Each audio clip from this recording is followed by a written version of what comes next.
prosecutors and a former judge, and she is going to be talking about juvenile crime, how it's out of control here, and what she's going to do to fight back. No more crime rampant in our beautiful capital. No more teenage girls beating a disabled man to death. No more of that. No more drive-bys. We're going to do everything we can, and working with the ATF Director Driscoll and Commander of the Army, we're going to all work together. That's what we all do in this room. We work together, we fight. Do not underestimate one person in this room. We're going to make DC beautiful. We're going to make DC safe again.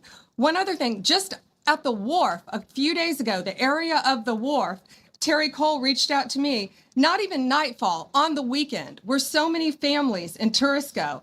A guy's overdosing from fentanyl on a park bench in the middle of families around. They administer Narcan and saved his life. No more of that. The President of the United States is going to clean up DC, and we're going to be there to help him, and we're going to be successful. Thank you. Thank you. Cash, talk about Northern Virginia. Northern Virginia, we had a big success. Thank you, Mr. President. Thank you, Attorney General Bondi, for your leadership, Deputy Attorney General, and the rest of our interagency partners. Mr. President, the following is what happens when you let good cops be cops. And I just want to highlight that before I get into Northern Virginia. This year alone, under President Trump's administration, we've had over 4,000 child victims identified and found. That's a 33% increase from the same time period last year. 33% increase. We've had a seizure of 1,500 kilograms of fentanyl up to this date. That is a 25% increase since the same time period last year. And just to put it in perspective, 1,500 kilograms of fentanyl is enough to kill 115 million Americans. 115 million Americans. Cops are getting after it. The FBI has arrested 19,000 people this year alone. Thanks to President Trump's administrations, that's double than where we were this time last year. And we have also arrested 1,600 people who have committed violent acts against children. 270 of them are human traffickers of children. Mr. President, this is what happens when you have great leadership at the Attorney General with Pam Bondi, your administration's priority of protecting the homeland and protecting American citizens and protecting our children, and the murder rates are plummeting. We are now able to report that the murder rate is on track to be the lowest in U.S. history, in modern recorded U.S. history, thanks to this team behind me and President Trump's priorities. And how do we do it? And what are we going to bring to D.C.? What we did in Northern Virginia, thanks to Terry Cole and Governor Youngkin and the team, we stood up a task force out in my Northern Virginia field office, and we said, let's let good cops be cops. Let's get them the intelligence and what they need, and let's get the red tape out of their way, and let's get DOJ partnered up with us to bring great prosecutions. And that's exactly what we did. In 1 month, we arrested 545 violent felons. 545 in the state of Virginia, thanks to Governor Youngkin's partnership. And that simplicity in law enforcement is what's coming to Washington, D.C. When you let good cops be cops, when you give them the intel they need, when you work with our Homeland Security Task Force, when you work with Terry and Gaddy and I go way back to Miami, these guys are great leaders of the respective departments and law enforcement capacities. And when you have the DOJ and President Trump driving behind this mission, we are going to clean up Washington, D.C., and we're going to do it the right way, the lawful way, and we're going to make sure Washington, D.C. is safe again. Thank you, Mr. President. Thank you, Attorney General. Thank you very much. Thank you, Cash. So the process begins right now. So here's what went down. Mr. Chairman, questioner, presses hard, asking why former FBI Director Chris Wray hid documents and whether the FBI spied on priests or leaked info for political purposes. Director Kash Patel, responder, admits they turned over hundreds of pages, while Wray gave far fewer, but avoids speculating. He confirms leaks investigations exist, but many are classified. The chairman highlights a troubling cycle. Government insiders leak info, media publishes it, and then that same media report is used as evidence to push investigations forward. Patel acknowledges this actually happened in 2016 to 2017, with FISA applications tied to Carter Page and the Trump campaign. He agrees it even touched the President of the United States. The big takeaway? Patel basically confirmed that tactics meant for foreign surveillance were used against Americans, including Trump, which is a huge deal. Wow. Okay, that's wild. Hearing Kash Patel confirm on the record that surveillance tactics usually reserved for foreign enemies were actually turned inward on Americans, and even the president, that's heavy. It really makes you think about how blurred the lines got during that time. Honestly, I was shocked at how direct the chairman was too, reading off code names, pressing on why documents were hidden, and calling out that FBI priest angle. That almost sounded like a movie script, but this is real life. Here's my thought. Government transparency matters. If agencies start playing political games, trust breaks down. And once that trust is gone, it's nearly impossible to get back. Leaders should double down on accountability, because whether you're left, right, or center, nobody wants to live in a country where political surveillance becomes normal. So what do you think? Was Patel holding back? Or did he give us the confirmation people were waiting for? Drop your thoughts in too, he comments. I'll be reading them. And hey, if you're into these kinds of political deep dives and raw reaction breakdowns, don't forget to like this video, subscribe to Shockfiler, and hit the bell so you don't miss what's coming next. The lawful way, and we're going to make sure Washington, D.C. is safe again. Thank you, Mr. President. Thank you, Attorney General. Thank you very much. Thank you, Kash. So the process begins right now. It actually started over the weekend. We confronted a lot of very bad people, but it's going to be something that will be pretty amazing to you as you watch it. And I think most of you say it's a beautiful thing to do it right.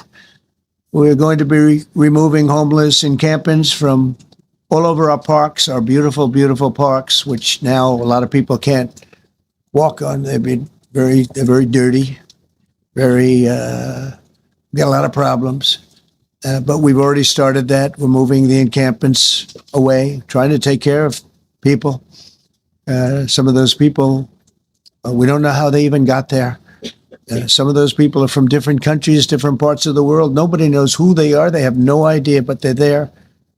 Getting rid of the people from underpasses and public spaces from all over the city. There are many places that they can go, and we're going to help them as much as you can help. But they'll not be allowed to turn our capital into a wasteland for the world to see.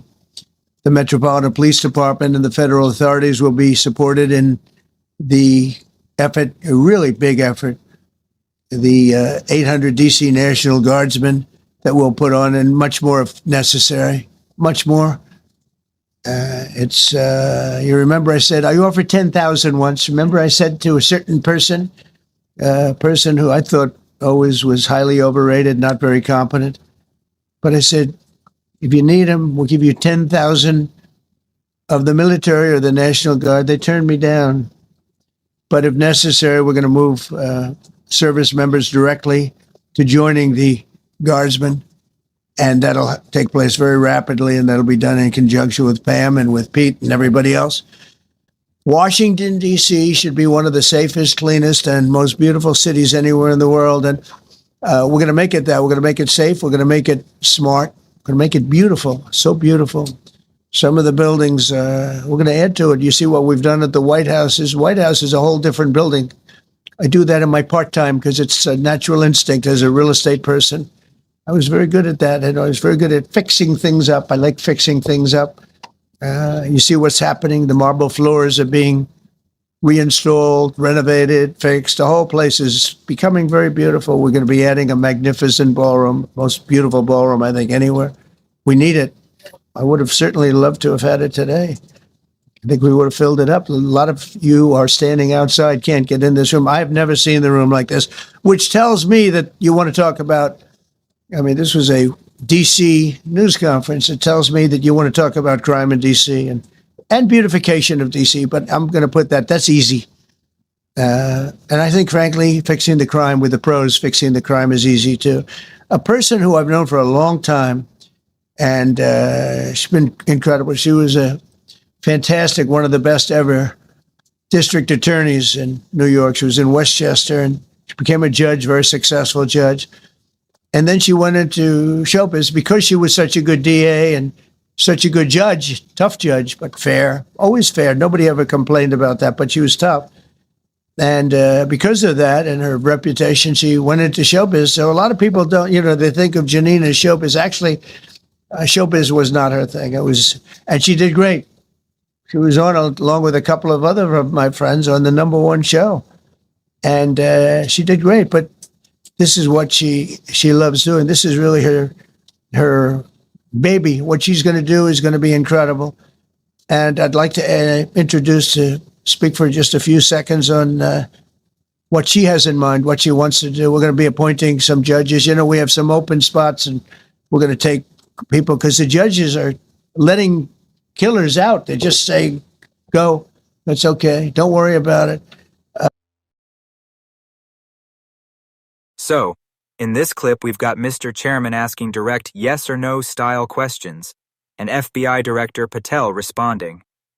The chairman pushes on some hot-button issues, spying on parents at school board meetings, targeting Catholics, Trump, pro-lifers, even people shopping at Cabela's or buying Bibles. Patel's answers are almost all, no sir, or some version of, we don't do that. Then it shifts to achievements. Patel says the FBI arrested 23,000 bad guys, rescued 4,700 kids, a 35% increase, and even caught the Abbey Gate guy connected to that tragic attack in Afghanistan. The chairman acknowledges those wins, but also reminds Patel, when the FBI stays out of politics, it can actually do its job.